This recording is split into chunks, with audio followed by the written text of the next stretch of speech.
বর্তমান মিশ্রণে প্রাইভেট কোম্পানিতে ইনকাইজি বুঝলি আরে অল ঘুরে ক্যান্ডিডেট আজকে সব ঠিক করাই আছে এ প্রাইভেট বল সব সরকারি চাকরি হয় না কি করছিস আরে চাকরি পেতে গেলে পার্টি করতে হয় বুঝলে পার্টি আরে নেতা ধরতে হয় রে নেতা আমি পড়াশোনা করবো বাচ্চা কেউ নেতা হলেও চাকরি হয় না আরে চাকরি থাকতে হয় বুঝছেন না আরে একটা চাকরি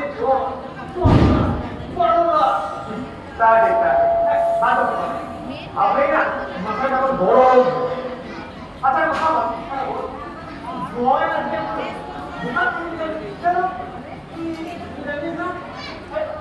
আচ্ছা বর্তমান দিয়েছিলাম আর বলিস না গতকাল একটা ঝগড়ায় পড়ে গেছিলাম আমি জয়ের সাথে কারণে ঝগড়া রেখে আবার না না ওসব কিছু তবে জয় দোকান করার একটু পরে ওর বাড়ি থেকে ছোট কেটে ভাবছি তারপর আরে তারপর আর কি ওই দোকানটা দেখতে বলে বললো তোরা একটু দেখ আমি একটু বাড়ি থেকে ব্যাপারটা বুঝে আসছি আমি ওদের পাতা উঠেছিলাম করে আর কি সেই সঙ্গে ফোন করে আরে দুজনে যা হয় এটা ছিলাম আর কি কিছুক্ষণ পরে আরে ভাই এসে বললো দাদা তোমাদের ডাক আমরা তো কি হলো কি না হলো শুরু বুঝতে পারছি না পুরি পুরি ভাবটা ফেলে তাওয়াটা মেরে সোজা পাই দেখি আরে ও একেবারে কেটে জন্য ছট ছট ছট ছট করছে চুপ করে দেখা যায় না রে তা তোরা কি করলি আমরা কি করলাম ছোট বড় সোজা হাসপাতাল ডাক্তার দেখলো ডাক্তার তাই কি বললো অ্যাপেন্ডিসাইটিস হ্যাঁ অ্যাপেন্ডিসাইটিস এক্ষুনি অপারেশন করতে হবে আর না পারলে পাস যদি করেছে তাহলে মৃত্যু অবস্থায় আরে সেই আমার করে টোটাল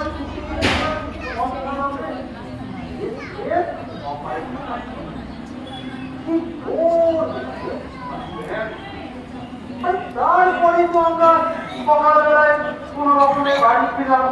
বুঝছিস কিনা কপালটা তাহলে ভালো তো ধরে কপাল ভালো হবে এই রকম একটা এমার্জেন্সি অপারেশন এখানেই হয়ে যায় আবার হাসপাতালে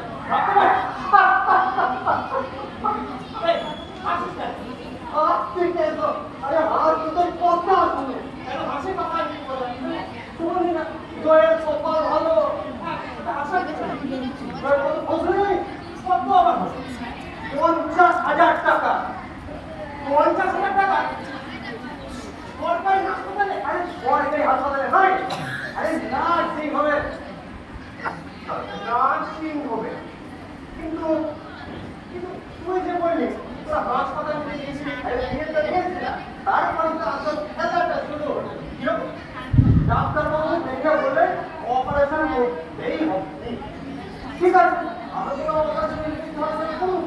বলছে এই সরকারি হাসপাতাল হবে না আরে তার তো নানা অজুহাত ডাক্তার বলেন আমি রেফার করে দিচ্ছি বর্ধমান মেডিকেল কলেজে নিয়ে যান অফিসে আসুন এই বলে আরে একটা প্রেসক্রিপশনে কস কস কস কস করে একটা ইঞ্জেকশন লিখে দিয়ে ডাক্তারকে বললো যান পেশেন্টকে দিয়ে আসুন এই বলে শুধু অফিস থেকে বেরিয়ে চলে গেল তারপর আর কি আমরা বললাম কপাল জলে আরে কি করি আরে কি না করি ঠিক তখন একজন এসে আমাদের বুঝিয়ে দিল এই অবস্থায় এই পেশেন্টকে বর্ধমান নিয়ে যাওয়ার চিন্তা তার থেকে স্থানীয় নার্সিং হবে যেখানে এই হাসপাতালের ডাক্তারবাবু অপারেশন করেন সেখানে ভর্তি করো প্যাকেজ 6,000 টাকা তবে আমি একটু বলে করে নয় ডাক্তারবাবুকে কনফার্ম করাবো বুঝলেন 50,000 টাকা হয়ে যাবে দেরি করবেন না আমরা ডাক্তারবাবু এই যে অবস্থা, এদের নির্দেশিত সিদ্ধিদাতা সেবা সদনে ভর্তি করলাম। একজন সরকারি হাসপাতাল ডাক্তার এইভাবে যদি সরকারি হাসপাতাল, আরে ওই এক হাসপাতাল আর নার্সিং হোমে কাটিয়ে বুঝলাম কি বুঝলি, হাসপাতাল আর সেই হাসপাতাল নয় রে, হাসপাতালগুলো হলো এই নার্সিং হোমগুলোর পেশেন্ট ধরারই ঘর। আর কত নার্সিং হোম দেখি সব অঞ্চলে আট পেশায়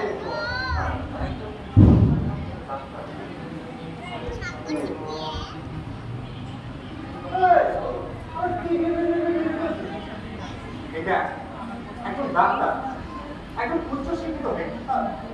যাকে ডাক্তার সেখানে সমাজের খরচা হয় কয়েক লক্ষ টাকা, সে সরকারি বেতনও পাচ্ছে। আর সেই শিক্ষিত মানুষরা শিক্ষিত শিক্ষিত, আরে দেখ আমরা শিক্ষিত মানুষদের আমরা দেখি, আরে তাদের প্রশংসা কেমন, আমরা কি কিছু বলতে পারি? তা পারি না, কিন্তু শিক্ষিত শিক্ষিত মানে শুধু এদের কাজ করা। দেখ আমাদের চারপাশে যেসব শিক্ষিত মানুষদের আমরা দেখি, তাদের ভেতরটা কেমন আপনি বাইরে থেকে দেখে বুঝতে পারি রে সে কেমন মানুষ। কি রে, কি হলো? আমার ঘুম পেয়ে গেছে। একটা কথা বলো, কি কথা? তুই আর বলি মানুষের ভেতর যেটা বলছিলাম এটা চিকিৎসার জন্য ডাক্তার রোগীর ভেতরে যন্ত্রের ছবি জানা, আল্ট্রাসোনোগ্রাফ, এমআরআই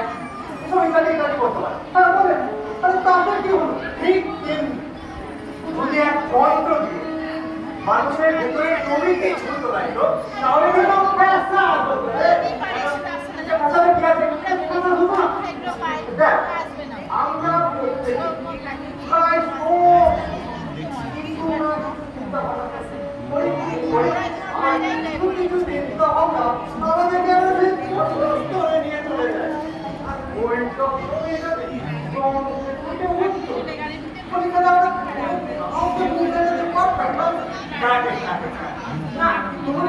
আজ পাওয়া যেত কি ভাবছে আজকের কথা नाम बताए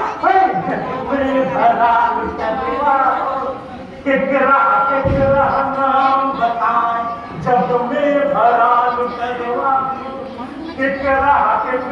नाम बताए अच्छे दिन का वादा किया, काला धन तो नहीं मिला,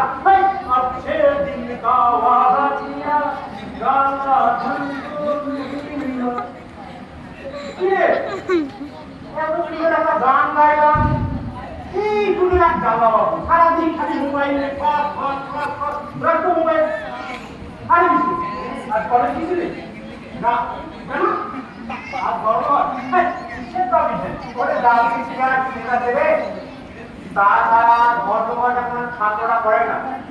পার্টি করায় পার্টি, তাদের নিজেদের স্বার্থে, ছাত্র বান্ধে নয়। আর তাছাড়া বর্ষা পরিবার কি হবে? কলেজ ছেড়ে শিখিয়ে কলেজ ছেড়ে দিবি কেন? কারণ শিক্ষিত মানুষের কাজ কর্ম দেখে না